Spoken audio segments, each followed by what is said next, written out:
నేను స్పష్టంగా చెప్తున్నాను కనుక దీన్ని నేను తీవ్రంగా ఖండించడానికి నేను వచ్చాను. అరగంట సేపు ఓటర్లు విన్న తర్వాత నేను ఒక తీర్మానానికి వచ్చాను.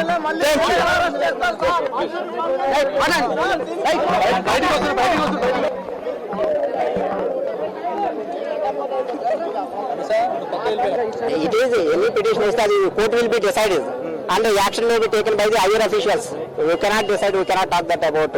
కొత్త వాదన ఏంటంటే పోలీసులు లాఠీ చార్జ్ చేయడం వల్లే తొక్కిసలాట జరిగిందని కూడా చెప్తున్నారు కదా.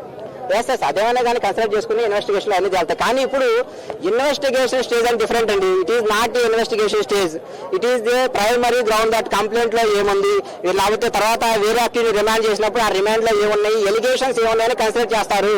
తర్వాత ఛార్జ్ షీట్ వేసేటప్పుడు క్లియర్లీ ఇన్వెస్టిగేషన్ లో చేస్తారు. మీరు చెప్పే విధంగా ఎవరి ఫాల్ట్ అది, పోలీసు వాళ్ళ ఫాల్టా లేకపోతే ఎవరి ఫాల్ట్, ఎవరు సెక్యూరిటీ చేయాలనేది ఇప్పుడు కాదు. అది ఇది police having right to investigate anything and they having right to file charge sheet. It is not a stage to decide the case. Right. అంటే సంజయ్ థియేటర్ వాళ్ళు ముందుగానే పర్మిషన్ తీసుకున్నారు. Yes, yes, 2024 he has applied. So final గా ఇప్పుడు అల్లు అర్జున్ గారికి ఎన్ని రోజులు jail శిక్ష పడే అవకాశం ఉంది? సార్ జైలు శిక్ష కాదండి, it is not a jail శిక్ష, it is judicial remand only. Every case అయినా జ్యుడిషియల్ రిమాండ్ ఉంటుంది, 14 days ఉంటుంది. ఇట్ ఈస్ జ్యుడిషియల్ రిమాండ్ ఇవ్వాలా లేదనేది court will be decide after hearing the both sides arguments.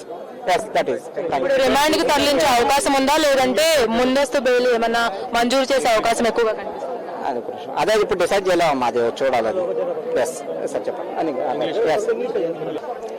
Present మనం అయితే నాంపల్లి కోర్టు దగ్గర అయితే ఉన్నాము. ఆల్రెడీ అల్లు అర్జున్ అయితే